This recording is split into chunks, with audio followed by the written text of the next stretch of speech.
একজনের অধীনে কাজ করতেন, তার মেষ ছাগল চড়াতেন। তো তার মালিক তাকে একদিন ডেকে বলল, লোকমান, তুমি তো বড় বুদ্ধিমান মানুষ, তুমি একটা ছাগল জবাই করে, এই যে আমার যে পাল যেগুলো তুমি পালো, এখান থেকে একটা ছাগল জবাই করে এর যে সবচেয়ে উৎকৃষ্ট যে অঙ্গ, সেটা তুমি আমার জন্য ঘোড়া করে নিয়ে আসো। লোকমান হাকিম ছাগল জবাই করে গোশত টোস্ত কেটে জিহ্বা, এই জিহ্বাটা নিয়ে এসে ভুনা করে তার মালিকের সামনে পেশ করছে। মালিক খাইছে, খাওয়ার পরে বলল, তুমি আরেকটা ছাগল জবাই করবা, জবাই করে ওই ছাগলের সবচেয়ে নিকৃষ্ট অঙ্গ যেটা, সেটা আমার জন্য ভুনা করে নিয়ে আসবে। লোকমান হাকিম ছাগল জবাই করছেন, করে ওই জিহ্বাটাকেই আবার সে ভুনা করে নিয়ে আসছে।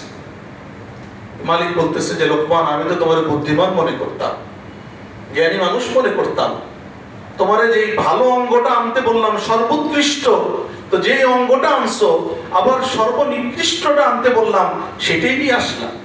একই জিনিস কিভাবে উৎকৃষ্ট হয়, সর্বোৎকৃষ্ট আবার সর্বনিকৃষ্ট?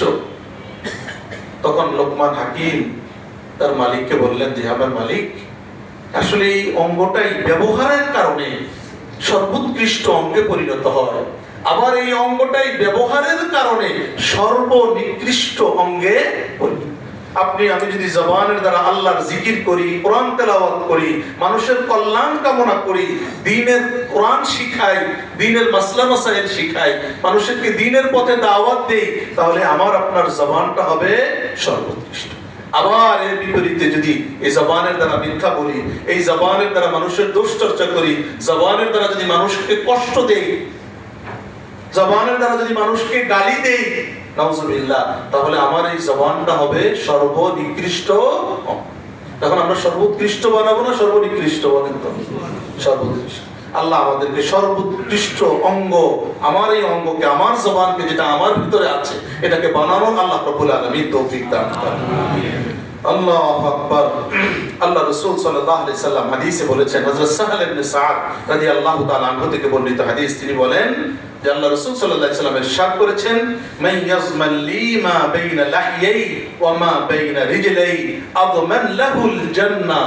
যেই মানুষটা এই দুই চোয়ালের মাঝখানে, যে চোয়ালটা, এটা এই চোয়ালের মাঝখানে, দুই চোয়ালের মাঝখানের যে জবান, এই অঙ্গটাকে যে হেফাজত করবে, এটা অপব্যবহার করবে না, সঠিক ব্যবহার করবে। আর হলো ওমা বাইনা রিজলাই, দুই পায়ের মাঝখানে লজ্জাস্থানের হেফাজত করবে। আল্লাহ রাসূল সাল্লাল্লাহু আলাইহি সাল্লাম বলেন, আমি তার জন্য জান্নাতের জামিন হয়ে যাব, জিম্মাদার হয়ে যাব। কিন্তু কাজ কয়টা করতে হবে? একটা হলো জবানের হেফাজত, আর একটা হলো লজ্জাস্থানের হেফাজত। আল্লাহু আকবার। আল্লাহ রাসূল সাল্লাল্লাহু আলাইহি সাল্লাম এর হাদিস হযরত আবু হুরায়রা রাদিয়াল্লাহু তাআলা আনহু থেকে বর্ণিত, তিনি বলেন, একজন ব্যক্তি এসে আল্লাহ রাসূল সাল্লাল্লাহু আলাইহি ওয়াসাল্লাম বললেন, ইন্না ফুলানান ইউযকার মিন কাসরাতি সালাতিহা ওয়া সিয়ামিহা ওয়া সাদাকাতিহা। একজন মহিলা, সে অনেক বেশি, তার ব্যাপারে আলোচনা সমাজের ভিতরে, সবাই বলে যে সে অনেক নামাজ পড়ে, অনেক নফল রোজা রাখে, নফল নামাজ পড়ে, ফরজ তো সবাই পড়ে, পড়তেই হবে, মানে এখানে নফলের বিষয়ে আলোচনা, যে অনেক নফল নামাজ পড়ে, তাহাজ্জুদ পড়ে, ইশরাক পড়ে, আওয়াবিন পড়ে, চাশ পড়ে, কোনোটা তার ছুটে না। আবার অনেক রোজা রাখে, নফল রোজা রাখে, অসাদাকাতিহা, এবং অনেক দান খয়রাত করে। এই মহিলা এগুলো খুব অনেক করে। গায়রা আন্নাহা তুযি জিরানাহা বিলিসানিহা, কিন্তু সমস্যা হলো সে তার প্রতিবেশীদেরকে জবান দিয়ে কষ্ট দেয়। এবার এরকম আছে না অনেক সমাজের ভিতরে? নামাজ পড়ে, হজ করে, যাকাত দেয়, দান খয়রাত করে, সব করে, কিন্তু সাথে সাথে তার জবান নিয়ন্ত্রণে নাই, কন্ট্রোল নাই। এটা দিয়ে মানুষ তার প্রতিবেশীকে সে কি দেয়? কষ্ট দেয়, অন্য কাউকে কষ্ট দেয়। আল্লাহ রাসূল বললেন, হিয়া ফিন্নার, এই মহিলার ঠিকানা হলো জাহান্নাম, সে জাহান্নামে যাবে। বলেন না?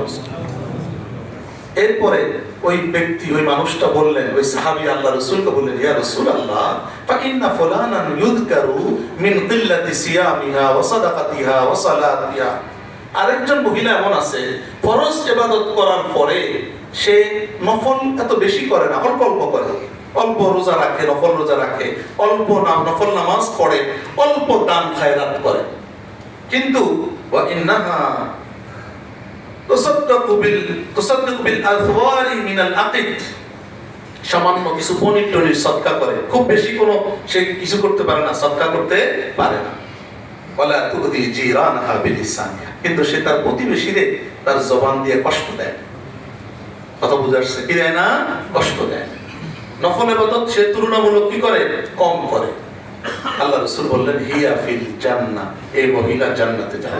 সুবহানাল্লাহ। তাহলে বোঝা গেল যে